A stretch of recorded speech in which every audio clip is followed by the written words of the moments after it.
कहानी का शीर्षक है झूठा दिखावा। स्नेहा के पति का नए शहर में तबादला हुआ था। अपने आस पड़ोस से वह बिल्कुल अनजान थी। उसके पति के ऑफिस के ही एक सहकर्मी आनंद कुमार का परिवार उसके मोहल्ले में ही रहता था। उसी की पत्नी अनीता के साथ वह उठती बैठती थी। उसका मन भी लग जाता और आस पड़ोस की जानकारी भी उसे मिल जाती थी। एक दिन अनीता ने आकर उसे बताया कि कुछ दिन पहले ही C301 वाली चौधरी आंटी की डेथ हो गई थी। कल रात ही इन्होंने मुझे बताया कि आज उनकी 13वीं है। मैं उनके यहाँ जा रही हूँ, तुम चलना चाहोगी? शिष्टाचार के नाते उसने जाना उचित समझा और हाँ कहते हुए गर्दन हिलाकर सहमति दे दी। पड़ोसन के यहाँ पहुंचकर उसने देखा कि घर के एक बड़े हॉल में मृतिका की एक बड़ी तस्वीर रखी हुई थी, जिस पर ताज़े फूलों का एक हार चढ़ाया हुआ था।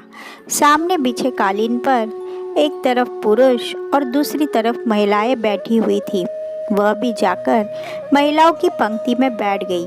महिलाएं आपस में खुसुर फुसुर कर रही थी। तभी दो महिलाएं अंदर वाले कमरे से निकली और मृतका की तस्वीर के पास बैठकर जोर जोर से रोने लगी। पूछने पर पता चला कि वे मृतिका की बहुएं थीं। अपनी सास के प्रति बहुओं का स्नेह एवं आदर देखकर उसका दिल भर आया और मुंह से निकल पड़ा, भगवान ऐसी बहुएं सभी को दे। कितनी भाग्यशाली थी वो जो ऐसी सुशील बहुएं मिली थी।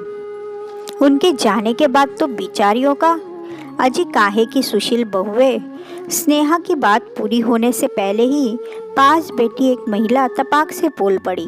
उनका इस तरह से कहना उसे अच्छा नहीं लगा। उसने कहा, इतना दुखी तो कोई अपनों के लिए ही तो होता है ना? जी हाँ, बिल्कुल होता है, लेकिन क्या? उसने आश्चर्य से उन्हें देखा। महिला कहने लगी, जब तक इनकी सास जिंदा थी इन्होंने उनकी कदर नहीं की। उनकी सेवा करने के बजाय उनसे सेवा करवाती रही। इनके बच्चों का जापा उन्होंने अकेले संभाला।